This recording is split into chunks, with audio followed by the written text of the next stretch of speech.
Good day. So here we go again, right? We had 4% of flights canceled yesterday. That was an FAA directive trying to relieve some of the stress on air traffic controllers, given the staffing shortage and given the fact that they've now worked without 2 paychecks. Today, rather than a 4% cancellation rate, the FAA is imposing a 6% cancellation rate. And by the end of the week, that's expected to go to 10%.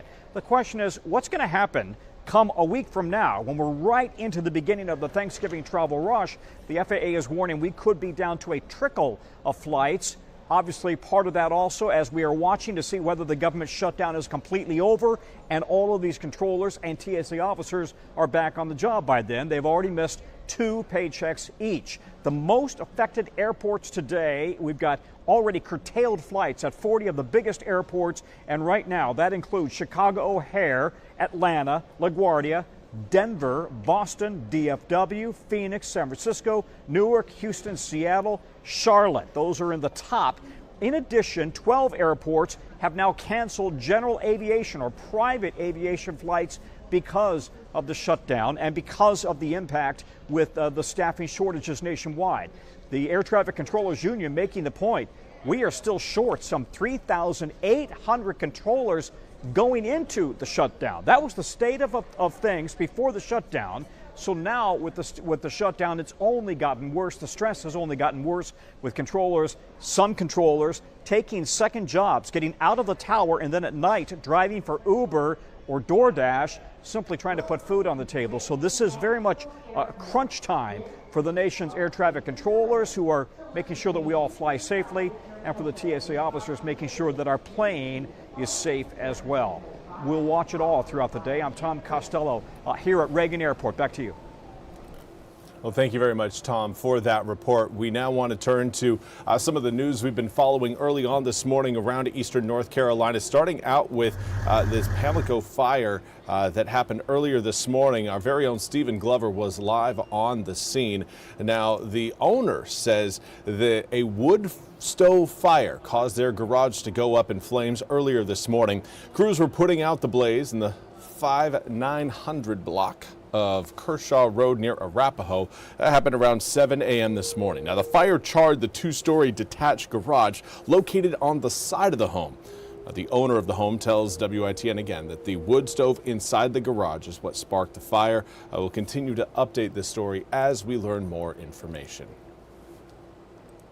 And again, it is a cold day, so fires again are going to be a bigger danger. There's another fire investigation in Newport now that a family is getting assistance after a fire tore through their home this morning. Carteret County officials say the call came in at around 12:30 a.m. at 272 Roberts Road. The Newport Fire Department worked with the Morehead City, Broad Creek and Mill Creek fire departments, along with the Newport Police Department, Carteret County Emergency Services, and the Carteret County Sheriff's Office to put out the blaze. Now, officials say no one was injured in the fire. That is good news. The Salvation Army and Red Cross were called in to assist the affected family. And again, the cause of the fire is currently under investigation.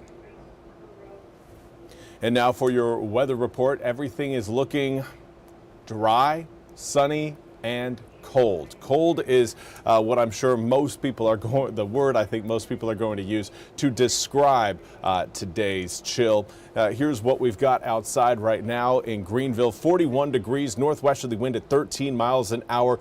Dew points down in the teens. We've got a very dry air mass over eastern North Carolina, so really want to encourage people to hold off on burning. Again, don't need more fires spreading across eastern North Carolina, whether that's inside or mostly outside. It's going to be a breezy day. We've got low humidity. The ground is, again, fairly dry. We're not going to see any rainfall until we get into next week.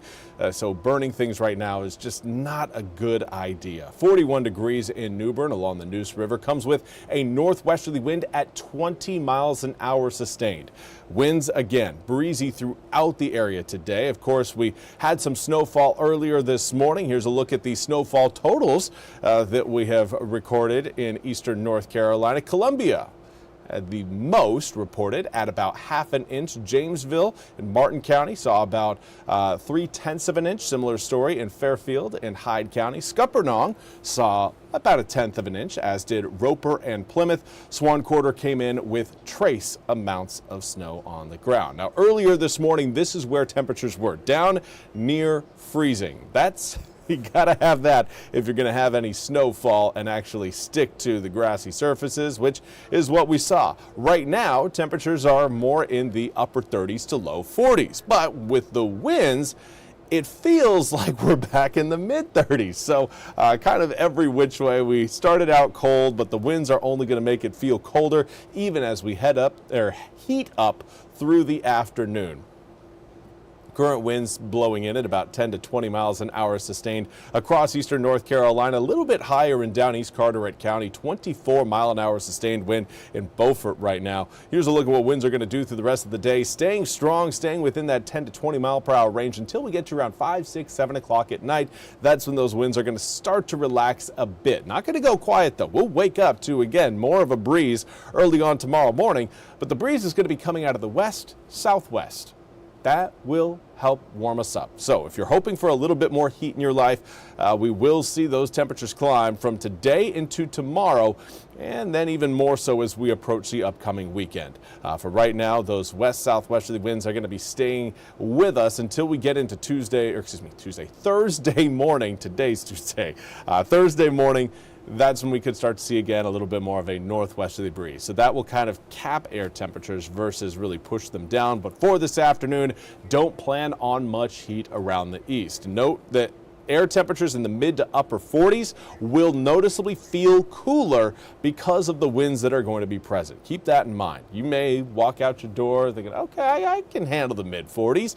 A jacket is still a good idea. 39 degrees by 7 turns to 37 by 10 and 11 p.m. But again, southwesterly winds will start during that time, so we should miss out on freezing early tomorrow morning, at least across most of eastern North Carolina. Could a few areas see freezing? Yeah, absolutely. But again, I think most of us are going to be at or above freezing early tomorrow. Then we stay mostly sunny over the next several days. In fact, here's a look at your full 8-day forecast, and the sunshine carries over all the way from today through the entirety of the weekend. Yeah, we'll see maybe a few passing clouds on Thursday and Sunday, but certainly nothing that's going to be parking itself over eastern North Carolina and keeping the sun away. Do note overnight lows. Later on tonight, 34 degrees. 40 coming up for your Thursday night. Back down to 36 Thursday night into Friday. But then we're going to be back into the mid 40s and warming up into the mid to upper 50s coming up for next week. So if you do have, again, any cold sensitive plants, I would certainly make sure that they are okay tonight and possibly again Thursday night. But after that, we should have a little bit of a break from having to deal with trying to keep some of those cold plants alive as we head through the upcoming weekend. Well, that's all we have time for today's 11 a.m. news and weather update from the First Alert Desk. I want to thank you all so much for joining me. We'll be back with more news and weather coming up at the top of the hour. Until then, I hope you all have a fantastic rest of your Tuesday.